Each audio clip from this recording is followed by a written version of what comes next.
Há 25 dias das Olimpíadas, as apreensões da Polícia Federal no maior aeroporto da América Latina revelam uma realidade preocupante. O vai e vem de drogas aumentou. Este ano, a quantidade de entorpecentes apreendidos foi muito maior que no ano passado inteiro. O faro fino dos policiais tem sido a arma mais eficaz para evitar a entrada de drogas no Brasil. Foi assim que eles conseguiram impedir a viagem desta angolana de 32 anos. A estrangeira foi presa no aeroporto de Guarulhos, em São Paulo, quando tentava embarcar de volta para Angola com cocaína. Ela teve as malas vasculhadas, mas a droga estava presa ao corpo, quase 4 quilos. No fim de semana, foi a vez do faro canino ajudar os agentes a descobrir outra carga de cocaína. A droga estava na pasta de um passageiro da Malásia, que tentava seguir viagem para os Emirados Árabes. A maleta vazia levava 2,5 kg de cocaína num fundo falso. A ação da Polícia Federal no maior aeroporto da América Latina revela uma realidade alarmante há poucos dias dos Jogos Olímpicos. O vai e vem de drogas aqui aumentou. Só esse ano, 140 pessoas foram presas, acusadas de tráfico internacional, menos do que no mesmo período do ano passado. Mas a quantidade de drogas apreendida foi muito maior. 43% a mais do que em 2015. Em drogas sintéticas, esse aumento foi de 245%. O setor de cargas passou a ser mais usado pelo tráfico. Nós tivemos esse ano aí uma operação que se denominou Carga Extra, em que funcionários aqui do aeroporto eles facilitavam o embarque de cargas de cocaína que estavam entre 150 e 200 quilos de droga. Mas nessa época o combate não é só contra o tráfico. Nesta segunda-feira, uma mochila suspeita foi encontrada durante a manhã numa esteira do aeroporto, sem dono.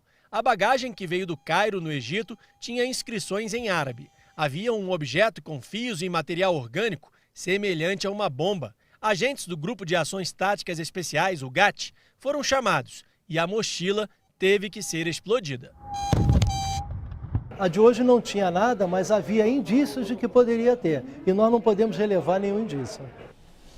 A dor por trás dos números. Enquanto a violência no Rio de Janeiro não para de crescer, parentes das vítimas experimentam um sofrimento que não se pode contar nem esquecer.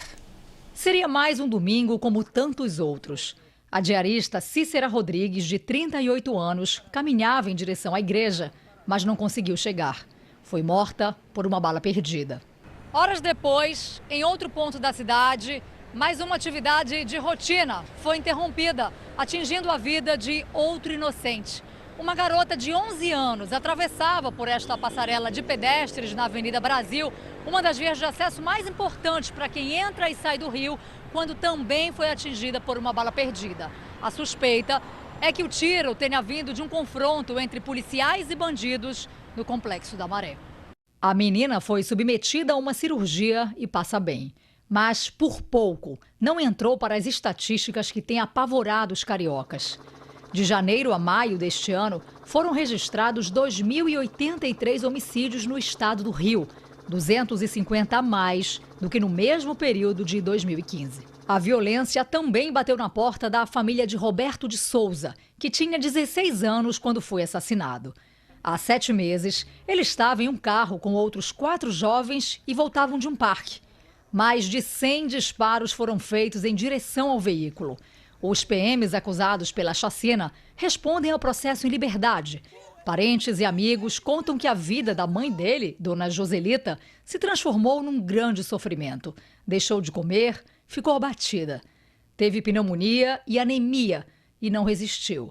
A morte de Joselita repercutiu nas redes sociais. A família não tem dúvidas de que ela morreu de tristeza. Se entregou mesmo, se entregou. Ela pensava muito nele, ele às vezes era muito agarrado, entendeu?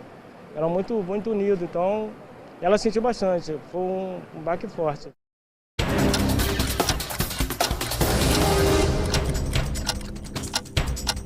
No Espírito Santo foi presa a motorista que dirigiu o carro envolvido num acidente que matou 3 jovens.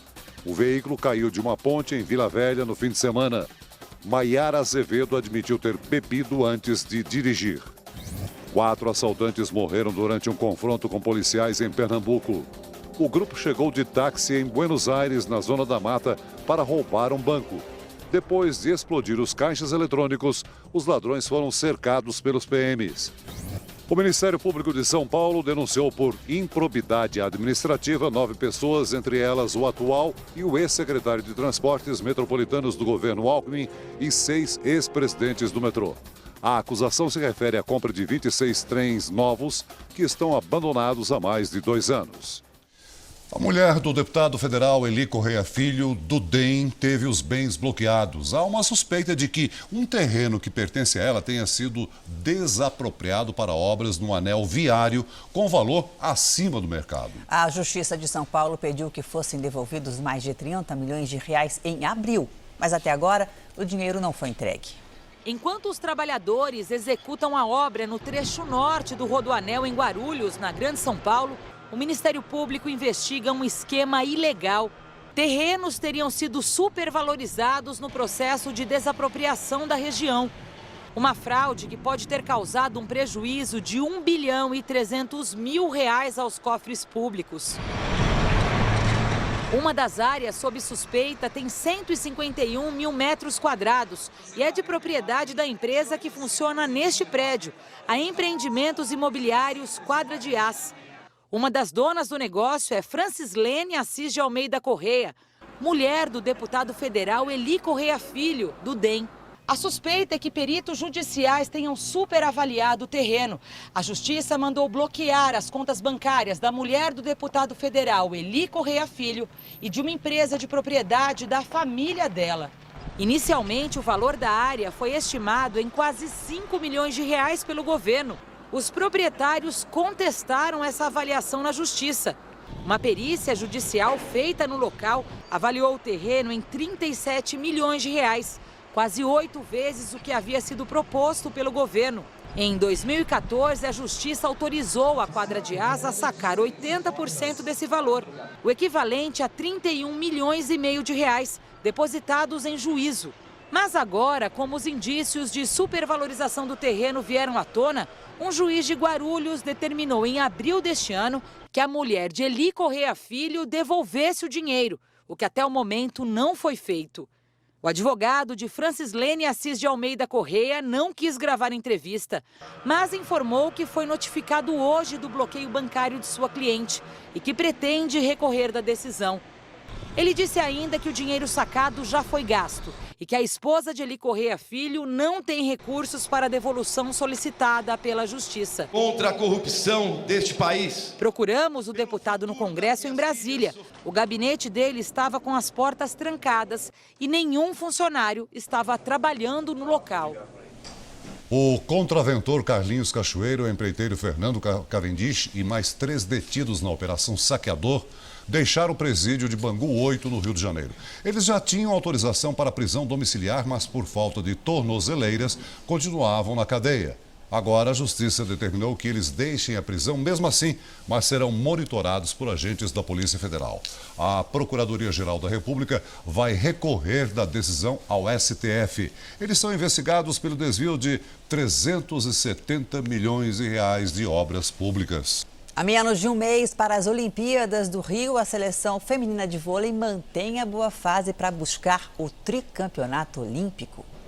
Sem festa e tempo para comemorar, a seleção feminina voltou ao Brasil após a conquista pela 11ª vez do Grand Prix de vôlei. Foi uma bela campanha com 11 vitórias em 13 jogos. O título vem em cima do líder do ranking mundial, os Estados Unidos. E o Brasil ainda teve a melhor jogadora da competição, a ponteira Natália. Independente de prêmio individual ou não, acho que eu fico feliz com o desempenho da equipe. No desembarque, Zé Roberto preferiu não dar detalhes sobre a lista definitiva das atletas que vão para o Rio. 2 jogadoras ainda vão ser cortadas. A seleção já se reapresenta nesta sexta-feira em Saquarema, no Rio, para a fase final de treinamentos. O Brasil vai tentar o tricampeonato olímpico, após o ouro em Pequim e Londres. A gente não pode parar, a gente tem que estar ligado porque daqui 25 dias começam os Jogos Olímpicos e não tem tempo a perder. Depois de desistir da seletiva jamaicana, o bicampeão olímpico Usain Bolt foi convocado pelo Comitê Olímpico para competir nos Jogos do Rio de Janeiro.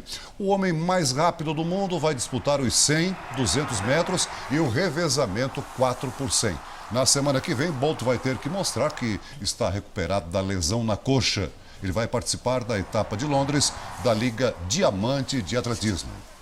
A seleção olímpica de futebol masculino teve a primeira baixa para as Olimpíadas. O time alemão Bayern de Munique, do brasileiro Douglas Costa, comunicou que o jogador não poderá defender a seleção nas Olimpíadas. É que o meia ainda não se recuperou da lesão na coxa esquerda, o que impede o jogador de se apresentar ao técnico da seleção, Rogério Micali. O revezamento da tocha olímpica Rio 2016 segue pela capital de Santa Catarina.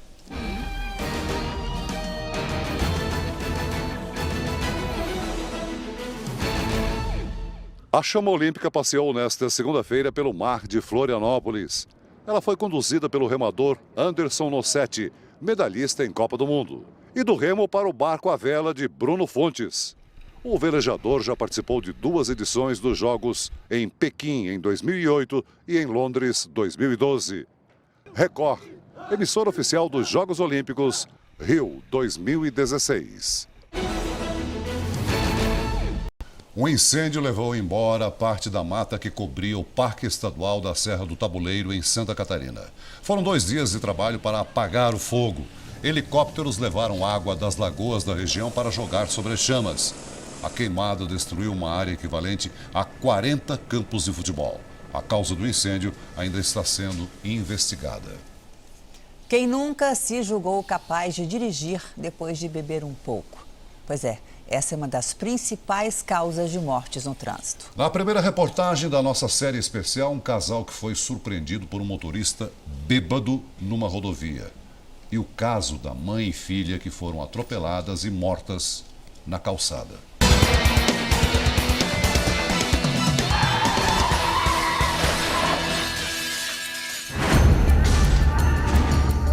Os crimes de trânsito devastam famílias inteiras.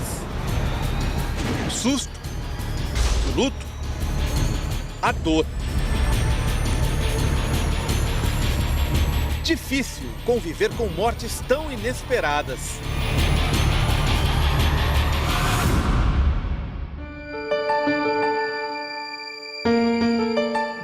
Não existe igual.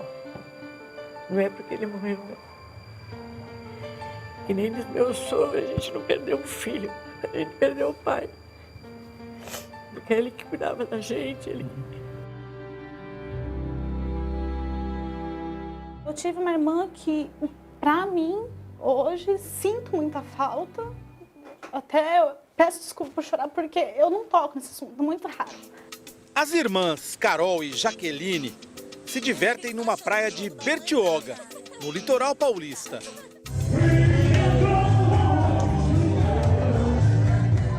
Luiz estava apaixonado por Jaqueline. Nesse dia, com a presença dos pais, cantou em homenagem à noiva.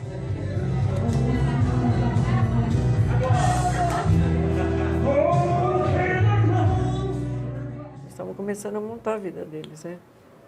Montar a casinha deles, até porque ela estava grávida. Então a ideia deles era ficar junto. Quarta-feira, 18 de novembro de 2015. Ao sair do trabalho, Jaqueline marca encontro com o noivo num supermercado. Grávida, estava com vontade de comer cachorro-quente. Jaqueline e Luiz voltavam de moto para casa para fazer o cachorro-quente. A velocidade nesse trecho é de 80 km por hora. Eles foram acertados por trás pelo automóvel. Jaqueline voou para trás, bateu com as costas no para-brisas do automóvel. A moto e Luiz voaram 115 metros. A máquina caiu em pedaços aqui no matagal. Luiz ficou quase desacordado, agonizando ali no meio do asfalto.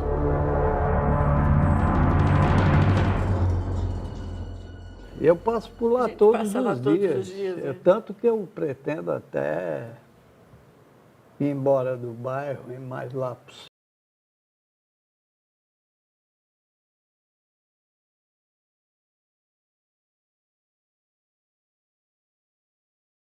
mas a perícia constatou hálito acentuadamente etílico, atitude agressiva, desorientado no espaço.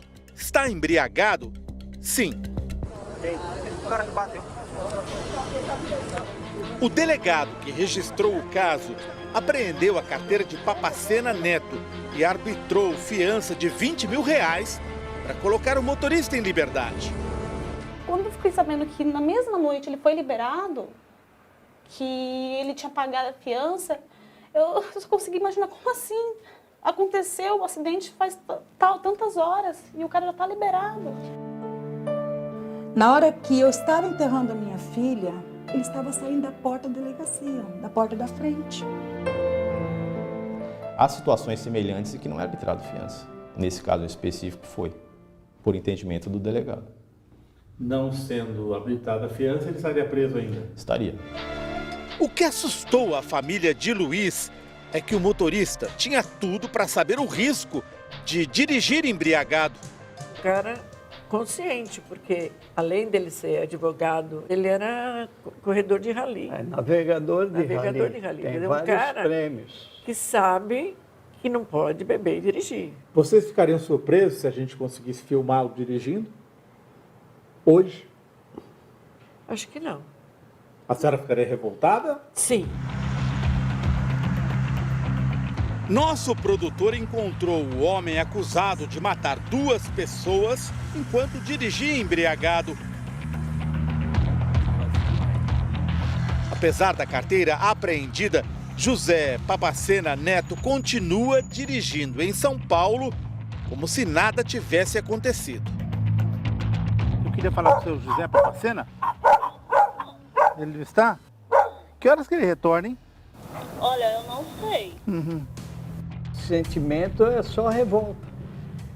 Revolta não contra ele, porque como ele tem vários nesse país que agem que sabe que não vai dar em nada, a impunidade é presente. Ele tem razão. O atropelamento de mãe e filha na calçada de um shopping center em São Paulo em 2011 foi um dos motivos para endurecer a lei seca. Marcos Alexandre Martins, o causador das mortes, estava bêbado ao volante. Enquanto aguarda o julgamento, Marcos tem de cumprir medidas restritivas determinadas por um juiz, como não frequentar lugares públicos e voltar para casa antes das 9 da noite. Mas o Jornal da Record flagrou Marcos bebendo em um bar quando já deveria estar em casa. O advogado da família das vítimas disse que vai recorrer à justiça. Com base nessas gravações, será feito um pedido ao juiz de descumprimento dessas obrigações. Ele será intimado a se explicar a respeito delas. Encontramos Marcos diante do trabalho. Ele nega que tenha descumprido as regras para permanecer em liberdade. Você está cumprindo as regras que a justiça determinou para você? Sim. Direitinho? Marcos responde por homicídio doloso qualificado, que pode dar pena de 12 a 30 anos de cadeia. Acho que não tem pena maior do que a consciência. E você está pagando essa pena na consciência, é isso? Todo dia você sabe, você deitar, você pensar, você acordar, você pensar, sabe? Essa semana mesmo, já tô meio assim, porque vai chegando na época, né? Aí você fica mal. Entendi. Mas não tem que enfrentar, Nosso produtor também foi à rodovia, onde morreram Luiz e Jaqueline, a noiva grávida, atingidos por um motorista bêbado. Não demorou para registrar um flagrante. Os amigos chegam ao restaurante, bebem 1, 2, 3 cervejas.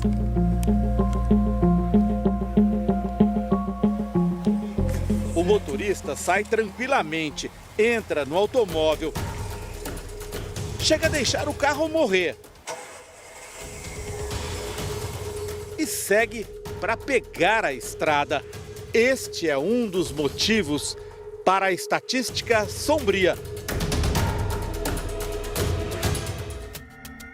2015, o seguro do trânsito, o DPVAT, pagou mais de 42 mil indenizações por mortes e mais de 515 mil por invalidez permanente. Números que não dão conta dos danos causados a famílias inteiras, forçadas a conviver com um luto prematuro. O bebê de Jaqueline era para ter nascido em maio. Machuca, dói muito, porque hoje era para ter meu sobrinho comigo, que era para ter nascido no dia 30, era pra gente estar super feliz. Eu espero que haja justiça nesse caso. Eu vou querer justiça até o fim, porque a morte da minha filha e do futuro esposo dela, Luiz Fernando, não vai ficar no esquecimento.